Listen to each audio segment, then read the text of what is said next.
કેમ છો વિદ્યાર્થી મિત્રો? આજના આપણા બીજા લેક્ચરની અંદર આપણે લોકો વિદ્યુત ફ્લક્સ માટે ગૌસના નિયમની ચર્ચા કરવાના છીએ. આની આગળના લેક્ચરમાં આપણે વિદ્યુતભારનું વિતરણ બહુ સારી રીતે ભણ્યા હતા. હવે ગૌસનો નિયમ જોઈશે.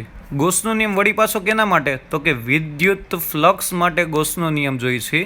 તો કે વિદ્યુત ફ્લક્સ એટલે શું? તો કે કાંઈ નહીં સર, વિદ્યુત ફ્લક્સ એટલે વિદ્યુત ક્ષેત્ર રેખાઓની ગણતરી. કઈ રીતે? એકમ ક્ષેત્રફળમાંથી ક્ષેત્રફળને લંબ સ્વરૂપે પસાર થતી ક્ષેત્ર રેખાઓની સંખ્યાને વિદ્યુત ફ્લક્સ કહેવાય. હવે ગૌસના નિયમે ગૌસ નામનો વૈજ્ઞાનિક છે. ગૌસે છે ને હકીકતે વિદ્યુત ફ્લક્સની ગણતરી સરળતાપૂર્વક કેમ થાય ને એની ચર્ચા કરી હતી. તો કે એની જ ચર્ચા કરીએ. વિદ્યુત ફ્લક્સ માટે ગૌસનો નિયમ જે તમારો લીધો પ્રશ્ન નંબર 37 છે એની ચર્ચા કરીએ છીએ.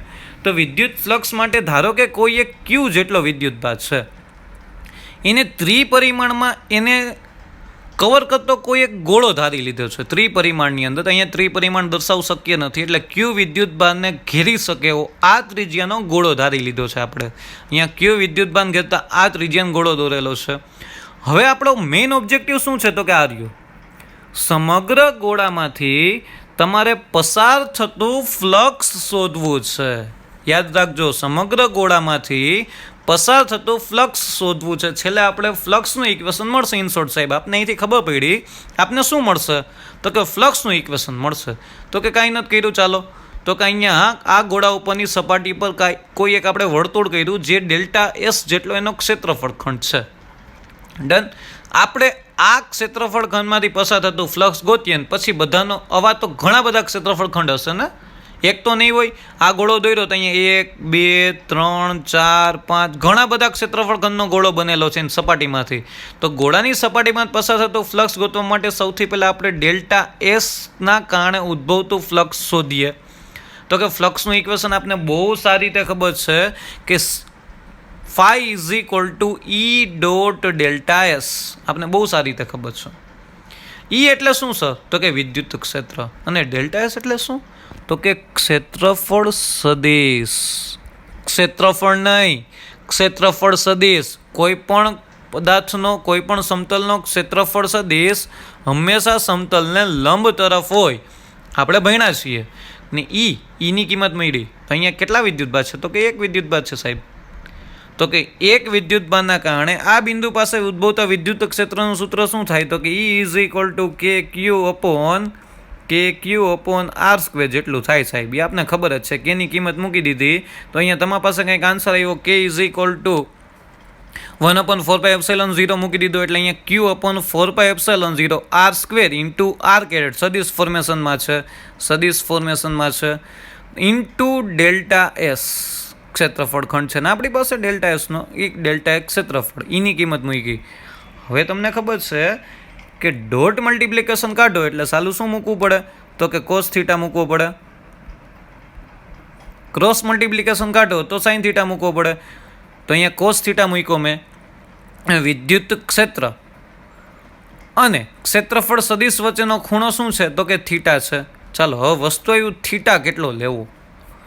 અહીંયા આ કેવો વિદ્યુતભાર છે? ધન વિદ્યુતભાર છે. Okay, good. ધન વિદ્યુતભારના કારણે મળતું વિદ્યુત ક્ષેત્ર કોઈ પણ સપાટી પાસે બહારની તરફ હોય, ત્રિજ્યાથી બહારની તરફ, એટલે વિદ્યુત ક્ષેત્ર આ દિશામાં આવ્યું. ચાલો મેં અહીંયા એક દર્શાવેલો છે. અને ડેલ્ટા એસ અહીંયા વિદ્યુત ક્ષેત્ર અને ક્ષેત્રફળ સદિશ વચ્ચેનો ખૂણો જોતો હતો ને. ચલો વિદ્યુત ક્ષેત્રની દિશા ખબર પડી ગઈ. હવે અહીંયા તમારી પાસે સમતલ છે, આ સમતલ. ડન. એનો ક્ષેત્રફળ સદિશ અને લંબ સ્વરૂપે હોય. તો એનો મતલબ સાહેબ અહીંથી અમને એરા જોતા એવું લાગ્યું ઈ અને ડેલ્ટા એસ બંને એક સમાન દિશામાં જ આવ્યા. હા, એક સમાન દિશામાં જ છે, આવ્યા નહીં, છે જ એમાં જ. કારણ કે કોઈ પણ સમતલનો ક્ષેત્રફળ સદિશ એને સમતલની બહાર આવતી દિશામાં હોય અને લંબ હોય. તો વિદ્યુત ક્ષેત્ર અને ક્ષેત્રફળ સદિશ બંને એકબીજાને સમાંતર થયા એટલે બે વચ્ચેનો ખૂણો અહીંયા કેટલો આવશે? તો કે 0. બંને એકબીજાને સમાંતર છે. કોસ 0 કેટલા આવે? તો કે 1 આવે. લીઠામાં નથી પણ મેં સમજાવવા માટે લખેલા છે સ્ટેપ વધારાના. તો અહીંયા તમારી પાસે phi is equal to q upon 4πε0 r square into delta s. In short સાહેબ તમે ડોટ મલ્ટિપ્લિકેશન અને સદિશ કાઢી નાખ્યા છે. Okay, good. હવે આપણે ફ્લક્સ શોધવું છે.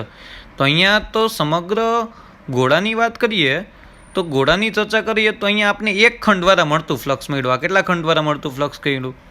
તો કે એક ખંડ દ્વારા. પણ સાહેબ આ ગોળો મેં હમણાં સમજાવ્યું તેમ આ ગોળો તો સાહેબ જોવા જઈને તો ઘણા બધા ક્ષેત્રફળ ખંડનો બનેલો છે સાહેબ.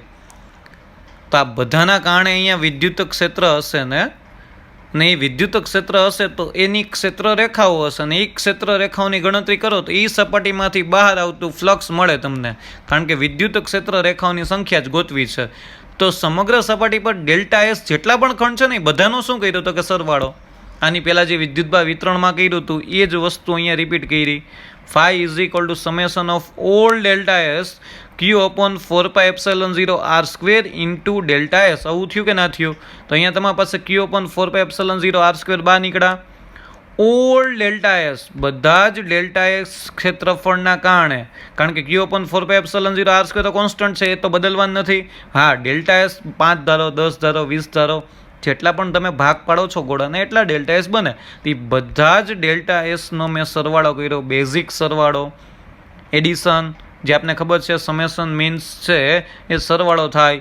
તો કે બધા જ ડેલ્ટા એસનો સરવાળો કરો ને સર, તો મને એટલી ખબર પડે કે જો તમે આ સમતલ, આ ગોળો છે એના હરેક સમતલમાં સપાટી પરના બધા જ ડેલ્ટા એસનો સરવાળો કરો ને તો એનો મતલબ એમ થાય કે આખી ગોળાની સપાટી આવી જાય, સમગ્ર ગોળાની સપાટી આવી જાય. તો હું એમ લખી શકું બધા જ ડેલ્ટા એસનો સરવાળો કરો એટલે સમગ્ર ગોળાની સપાટી પરનું ક્ષેત્રફળ તમને મળે. લખી શકો કે ના લખી શકું? સાહેબ આસાનીથી લખી શકો, તમને એટલી વસ્તુ તો ખબર પડી ગઈ. તો અહીંયા તમારી પાસે એસ એટલે ગોળાની સમગ્ર સપાટીનું ક્ષેત્રફળ, અને ગોળાની સપાટીનું ક્ષેત્રફળ તો મને ખબર છે એસ ઇઝ ઇક્વલ ટુ શું થાય? 4 પાઈ આર સ્ક્વેર. તો આ જે એસની કિંમત છે એને અહીંયા મૂકી દો. તો અહીંયા તમારી પાસે એસની કિંમત ત્યાં મૂકશો એટલે તમારી પાસે ફાઇનલી શું મળશે? q is equal two phi is equal two q upon 4 pi epsilon 0 r square into 4 pi r square. અહીંથી તમે 4 pi r square 4 pi r square cancel કર્યા તો વધ્યું શું તમારી પાસે? તો કે phi is equal two q upon epsilon 0, જે તમારી માટે ગોસનો નિયમ છે. કોઈ પણ q વિદ્યુત ભારને ઘેરાતા ગોળામાંથી પસાર થતું flux phi is equal two q upon epsilon 0 જેટલું હોય. આ ગોસનો નિયમ બન્યો. ગોસના નિયમને બહુ સારી રીતે સમજવો છે તો સ્ટેટમેન્ટ ફોર્મની અંદર મેં અહીંયા તમને લખેલો છે, જે ટેક્સ્ટ બુકમાં નથી આપ્યો, આપણે સમજવા માટે છે. તો ગમે ત્યાં નોટ કરી લેજો. ગોસનો નિયમ છે શું? કોઈ પણ બંધ ગાળા વડે ઘેરાયેલ કુલ ફ્લક્સ. તો અહીંયા તમારી પાસે આ બંધ ગાળો હતો કે નહીં? આ વિચારો તો, આ બંધ ગાળો છે કે નહીં? કોઈ પણ બંધ ગાળા દ્વારા ઘેરાયેલ કુલ ફ્લક્સ એ કેના જેટલું હોય? તો કે એ બંધ ગાળા વડે ઘેરાયેલ વિદ્યુત ભાર, એ બંધ ગાળા વડે ઘેરાયેલ વિદ્યુત ભાર અને શૂન્ય અવકાશની પરમિટિવિટીના ગુણોત્તર જેટલું હોય છે. મેં આ જ ઇક્વેશનને સ્ટેટમેન્ટ ફોર્મમાં મૂકી દીધું છે, યાદ રાખજો, ભૂલાય નહીં. અહીંયા પ્રશ્ન નંબર 37 છે ને ત્યાં નીચે લખી નાખજો. અહીંયા તમે એક ગોળો ધારેલો હતો કે નહોતો ગોળો ધારેલો? એ ગોળાની અંદર વિદ્યુત ભાર કેટલો હતો? તો કે q જેટલો જ હતો. તો કે આ ગોળા દ્વારામાંથી પસાર થતું ફ્લક્સ કેટલું હોય? તો કોઈ પણ બંધ ગાળો છે કે નહીં? કોઈ પણ બંધ ગાળા વડે ઘેરાયેલ કુલ ફ્લક્સ, ઇન શોર્ટ વિદ્યુત ક્ષેત્ર રેખાઓની સંખ્યા, કુલ ફ્લક્સ, એ બંધ ગાળા વડે ઘેરાયેલ વિદ્યુત ભાર q અને શૂન્ય અવકાશની પરમિટિવિટીના વિદ્યુત ભાર q અને શૂન્ય અવકાશની પરમિટિવિટીના ગુણોત્તર જેટલું હોય. આ તમારી માટે કોઈ પણ સપાટી માટે વિદ્યુત ફ્લક્સ શોધવા માટેનું ઇક્વેશન થયું. ને મેજોરિટી ગોસનો નિયમ હંમેશા બંધ સપાટી માટે લાગુ પડે. એટલે આ તમારી માટે મહત્વનો પ્રશ્ન નંબર 37 હતો. આગળ આપણે નીટ માટે અને આપણા ગુજરાત બોર્ડના MCQ માટે ગોસનો નિયમ કઈ રીતના ઉપયોગી છે એની ચર્ચા કરવાની છે. આજના બધા લેક્ચરની ચર્ચા અહીંયા પૂરી કરીએ છીએ. આજના લેક્ચરની અંદર આપણે આજના 2 લેક્ચરની અંદર પ્રશ્ન નંબર 35, પ્રશ્ન નંબર 36 અને પ્રશ્ન નંબર 37 જોયા. આ ત્રણેય પ્રશ્ન એક વખત લખી લેજો, એક વખત નિરાતે વાંચી લેજો. કાંઈ પણ ડાઉટ લાગે તો તમે મને પર્સનલી મેસેજ કે કોલ કરી શકો છો. Thank you. Stay home, stay healthy.